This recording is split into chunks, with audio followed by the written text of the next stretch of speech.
This is Chicago's Morning Answer on AM 560, The Answer.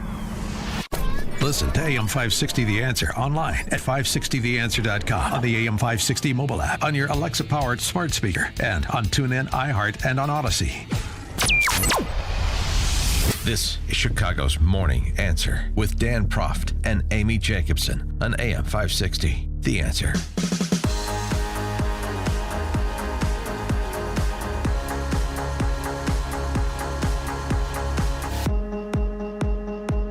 Top of the morning, Dan and Amy. What is the vision economically of the Republican Party?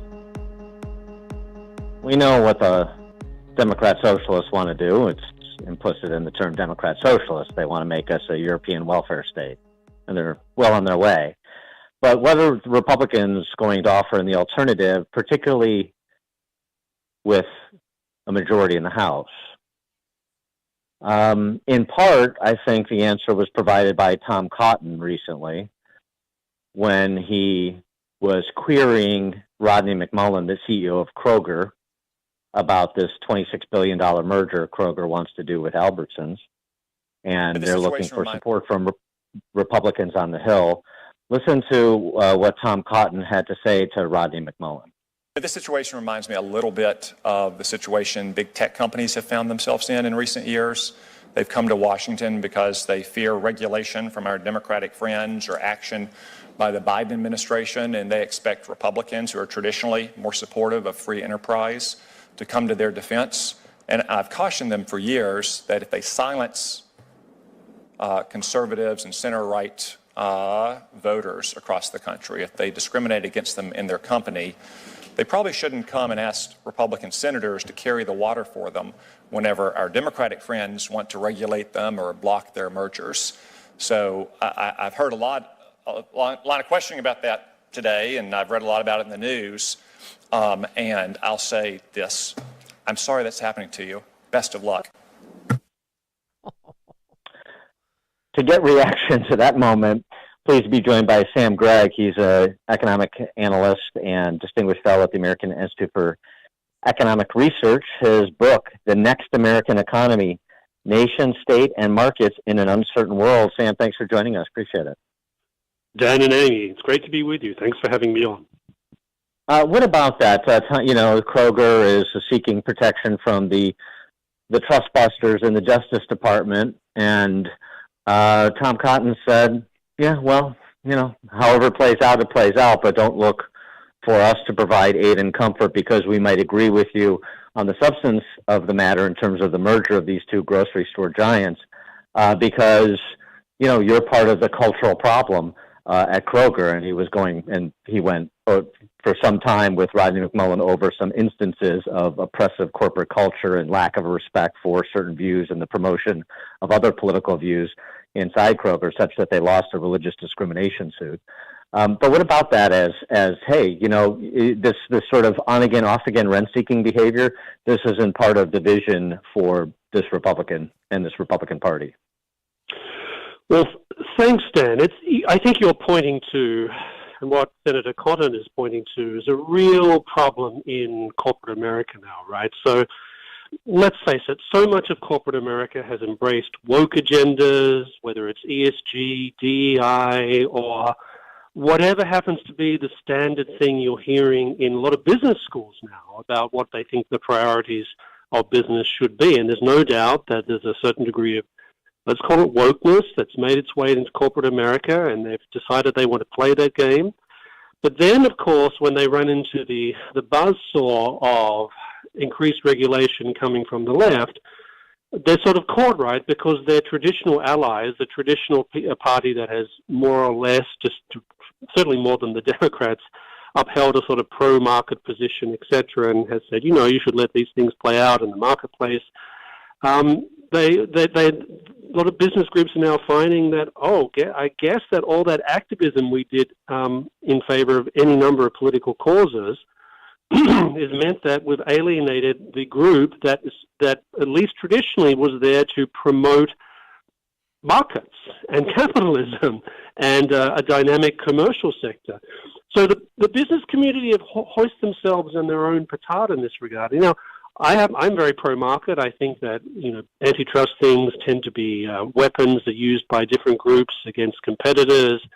Mergers, I think, usually produce a lot of efficiencies in the economy, etc. So, but business groups can't expect to play this double game by sort of cozying up to the left's woke agenda, and then expecting that conservatives are going to say, "Oh, okay, that's fine. Don't worry about that. We'll still protect you from regulatory agencies." So it points, I think, to a problem for conservatives that conservatives have been grappling with for quite some time, the fact that so much of corporate America has gone left, has gone woke, but corporate America now finds itself caught in a situation very much of its own making. And of course, the people who lose out are consumers, everyday Americans who are the ones that business is supposed to serve. But with business putting itself in this position where they're now caught in this crossfire between right and left over any number of social and cultural issues, they're paying the price. And frankly, it's their own doing.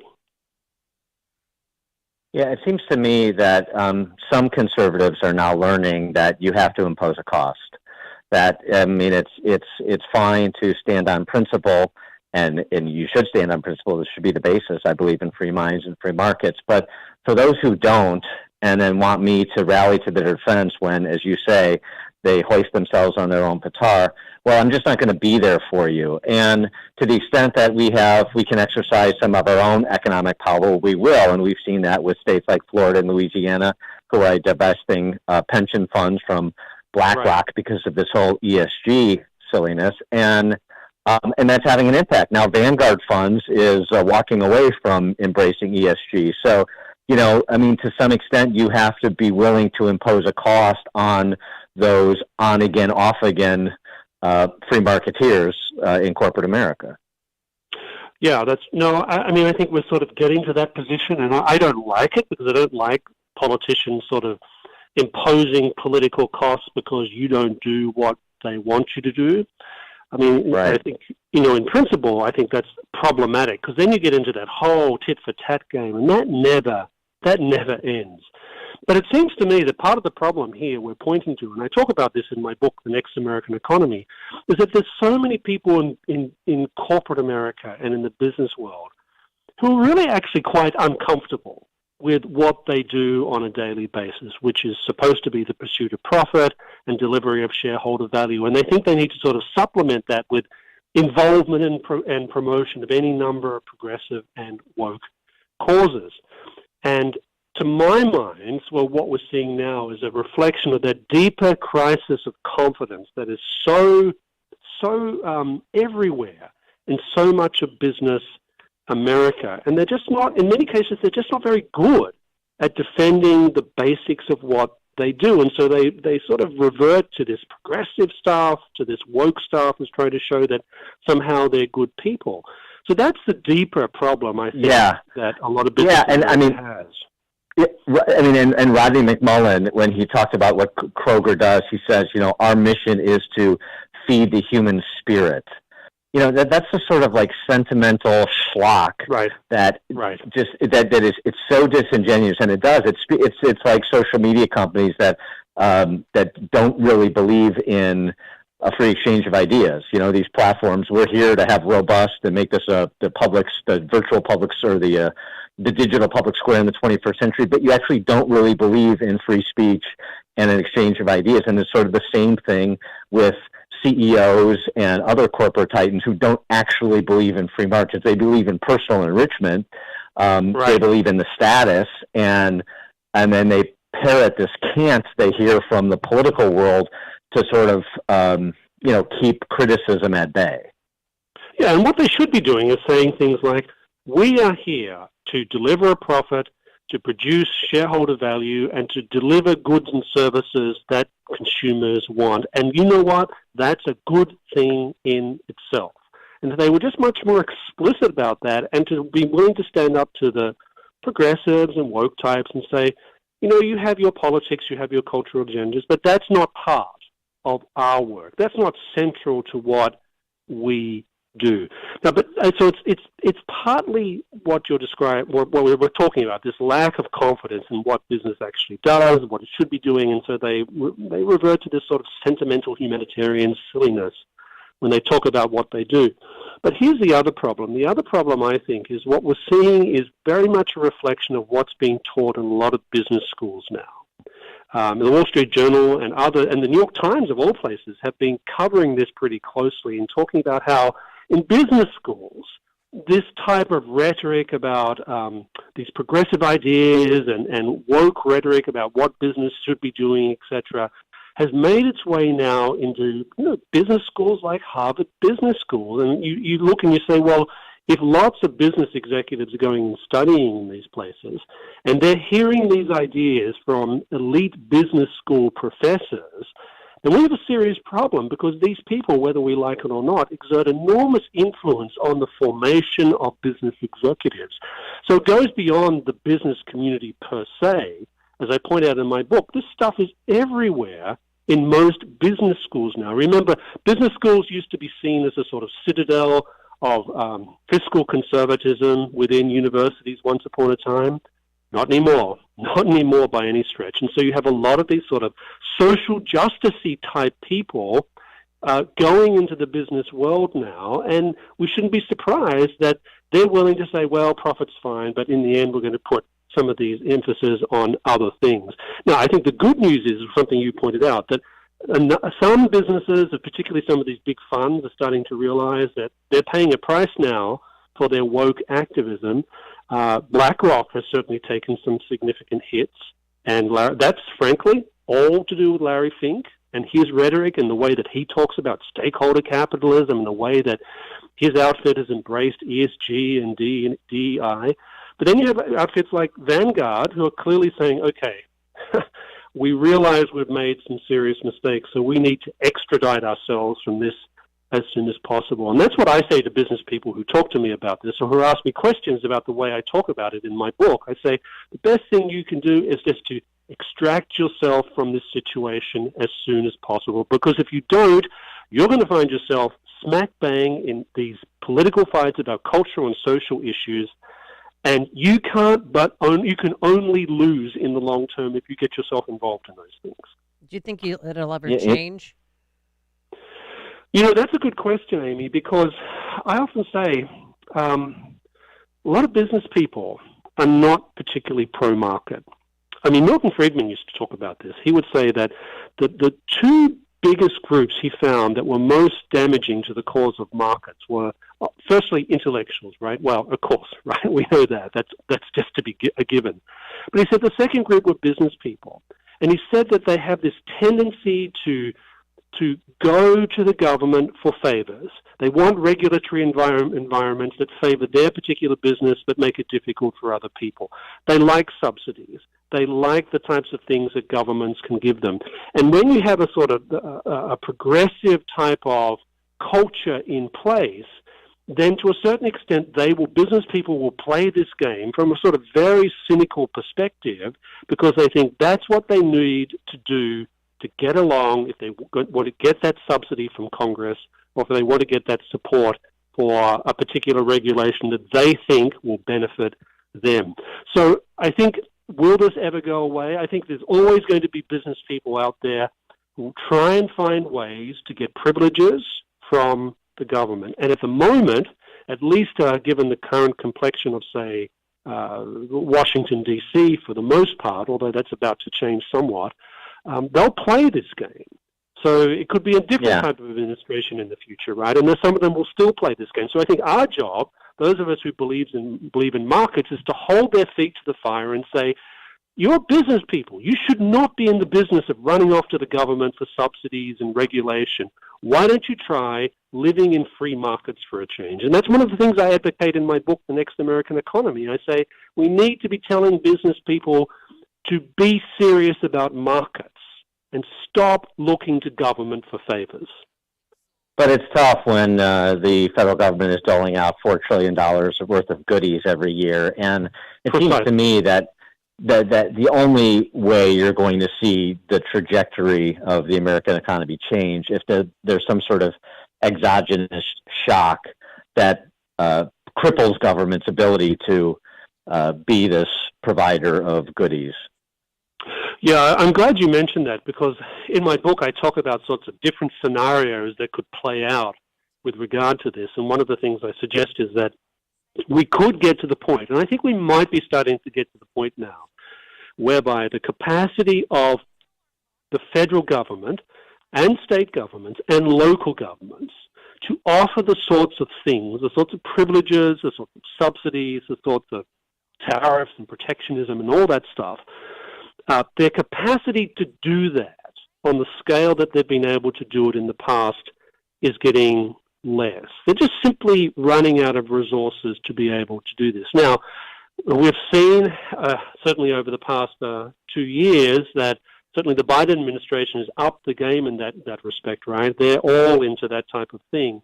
But that's coming at a pretty big cost when it comes to things like inflation, which people's patience starts to run out with pretty quickly, but also the levels of public debt that we're starting to endure.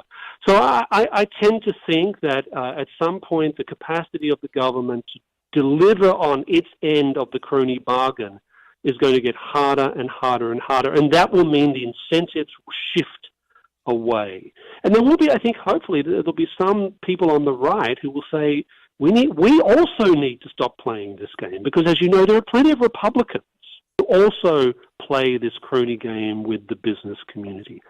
So I think part of the agenda for those of us who believe in are fiscally conservative, who believe in free markets, is to make the case that being pro-market and being pro-business are completely different things. Yes, Sam Gregg, economic analyst and distinguished fellow at the American Institute for Economic Research. The book, The Next American Economy, Nation, State, and Markets in an Uncertain World. Sam, thanks so much for joining us. Appreciate it. Dan and Amy, it's great to be with you. Thanks for having me on. Thank you. And he joined us on our turnkey.pro answer line. The stories you need to know to start your day. This is Chicago's Morning Answer on AM 560. The Answer. Signature Bank is Chicago's fastest growing independently owned business bank. They're a bank with roots right here in Chicago, and their decisions are made locally too. I'm Dan Proft, and I know this because Signature Bank is my business bank. Hi, I'm Mick O'Rourke, President and CEO of Signature Bank. We'd like to wish you happy holidays from our Signature Bank family to your family. Signature Bank helps local businesses succeed. Let Signature Bank turn your business vision into reality this holiday season. Visit signaturebank.bank, member FDIC, equal housing lender.